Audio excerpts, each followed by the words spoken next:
It's up for 11 Emmys, and here to separate fact from fiction is an expert on all things British, including that royal family. Jonathan Sacerdoti is here. Hello. How are you doing? We are good. How are you? Cheers. Okay, first of all, let's start with this moment from episode 1 where Prince Charles meets a young Diana Spencer, you guys.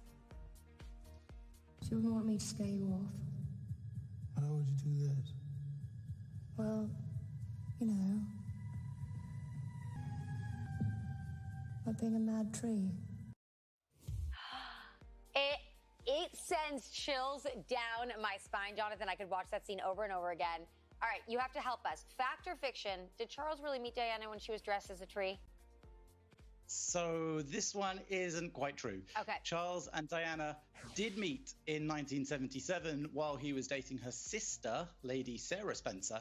And Diana was only 16 years old, but in The Crown they've added the mad tree bit, and the show's dressed her up like that because she's rehearsing to be in a play. And in real life, Diana did love the theatre, so they probably wanted to signal that side of her personality.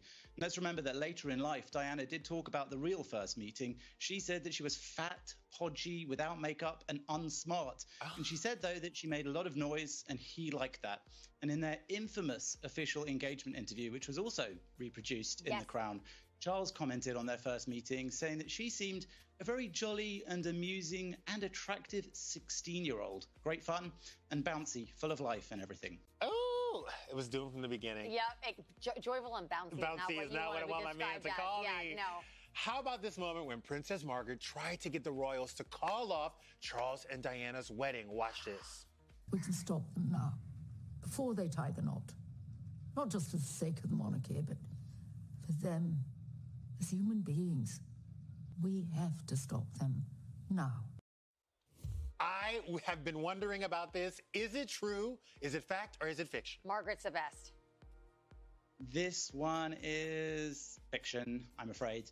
There's absolutely no evidence this ever happened in reality. In fact, Helena Bonham Carter said that she came up with the idea of including this scene in The Crown. Back in season 1, remember, her own character, Princess Margaret, then played by Vanessa Kirby, was prevented from marrying the man she loved by the royal family. So Helena Bonham Carter felt that this would be a powerful moment in the story for her to try and stop Charles marrying Diana because of similar pressure from the family when the couple weren't well matched. But we have no idea if anything like this actually happened. You stopped my blessing from my first fiance. All right, let's stick with Charles and Di. Okay, and this moment where she does a special birthday performance for her husband, true or false? Please tell me.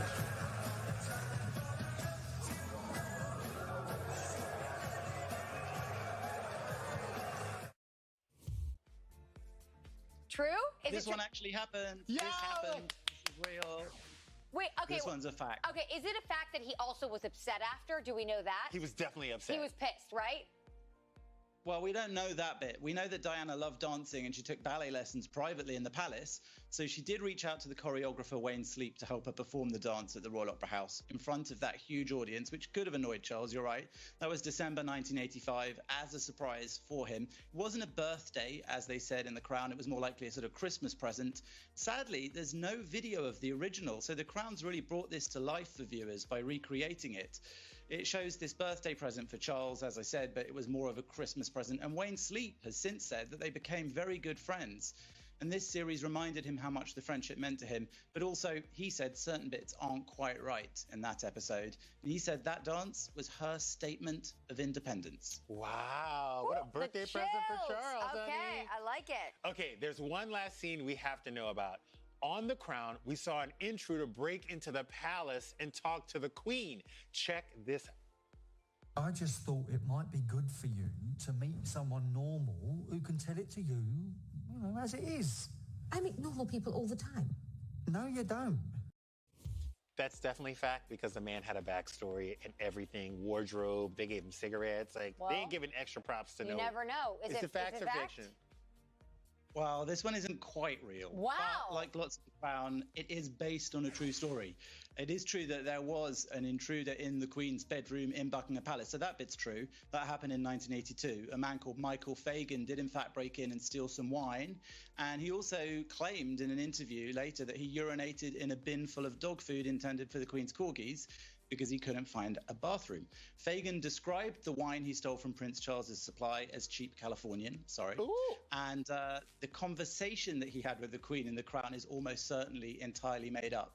In 2012, Fagin said that the Queen went past him, ran out of the room, her little bare feet running across the floor. So there's no indication that they had that sort of deep heart-to-heart that's in there. But who knows? Maybe they did. And the whole beauty of this series, The Crown, is that they're trying to show us imagined things that might happen behind closed doors based on the reality that we know did happen. Let me ask you a question. I know this is off script, but where do you think Harry's relationship would be with the royal family if Diana was still alive today? Oh.